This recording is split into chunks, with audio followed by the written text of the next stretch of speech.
ED की ताकत में होगी कटौती, सुप्रीम कोर्ट करेगा अपने ही फैसले की समीक्षा पर विचार। खत्म होगी ईडी की अकूत ताकत। जिस पीएमएलए एक्ट का सहारा लेकर ईडी ने कई नेताओं पर कार्रवाई की है, उसकी समीक्षा हो सकती है। सुप्रीम कोर्ट अपने उस फैसले की समीक्षा पर पुनर्विचार करने जा रहा है, जिसमें ईडी को पीएमएलए एक्ट के तहत काफी शक्तियां दी गई थी। बता दें कि इन्हीं कानूनों के तहत दिल्ली के मुख्यमंत्री अरविंद केजरीवाल, मनीष सिसोदिया, हेमंत सोरेन, लालू प्रसाद यादव, तेजस्वी यादव समेत कई प्रमुख नेताओं के खिलाफ कार्रवाई की गई है। सुप्रीम कोर्ट की एक विशेष पीठ आज विजय मदन लाल चौधरी केस में 2022 में दिए अपने फैसले के खिलाफ दाखिल याचिकाओं पर सुनवाई करेगी। इस फैसले में सुप्रीम कोर्ट ने गिरफ्तारी, तलाशी, जब्ती, जमानत आदि से संबंधित धन शोधन निवारण अधिनियम यानी पीएमएलए एक्ट के विभिन्न प्रावधानों को बरकरार रखा था। वहीं जस्टिस सूर्यकांत, सिटी रवि कुमार और उज्जवल भुयान की पीठ दोपहर 2 बजे मामले की सुनवाई करेगी। कांग्रेस सांसद चिदंबरम की ओर से मुख्य याचिका दाखिल की गई है। उन्होंने इन प्रावधानों को चुनौती दी है। सुप्रीम कोर्ट में justice Sanjiv Khanna, justice M Sundaresh और जस्टिस बेला त्रिवेदी की अलग बेंच विजय मदन लाल चौधरी के मामले पर फिर से विचार करने और इसे बड़ी बेंच को सौंपने की मांग वाली अर्जियों पर अलग से सुनवाई कर रही है। वहीं कीर्ति चिदंबरम की अर्जी पर जस्टिस सूर्यकांत की अध्यक्षता वाली बेंच सुनवाई करेगी। जस्टिस खन्ना, जस्टिस सुंदरेश और जस्टिस बेला त्रिवेदी की बेंच मनी लॉन्ड्रिंग एक्ट की धारा 50 और 63 की वैधता को चुनौती देने वाली याचिकाएं सुन रही हैं।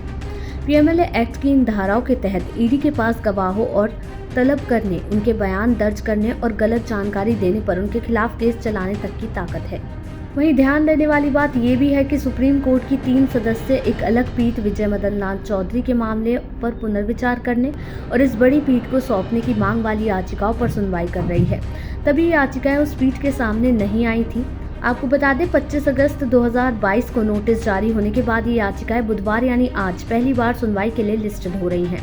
ईडी को मिले हुए हैं कुछ अधिकार, आइए जानते हैं। Justice Sanjiv Khanna, justice M Sundaresh और जस्टिस बेला त्रिवेदी की पीठ पीएमएलए एक्ट की धारा 50 और 63 की वैधता को चुनौती देने वाली याचिकाओं पर सुनवाई कर रही है।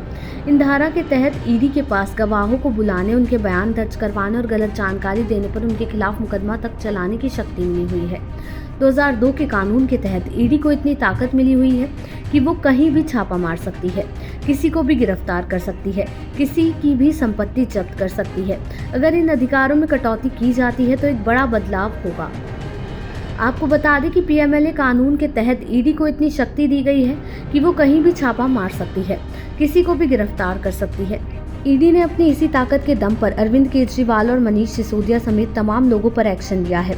अगर सुप्रीम कोर्ट अपने फैसले पर पुनर्विचार करते हुए जांच एजेंसी की ताकत में कटौती करता है तो इसके दूरगामी नतीजे देखने को मिल सकते हैं।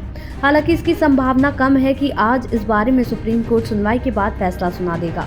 इस मामले में कोर्ट में आगे सुनवाई जारी रहने की संभावना है। देश दुनिया की ऐसी ही तमाम खबरों के लिए देखते रहें समय डिजिटल।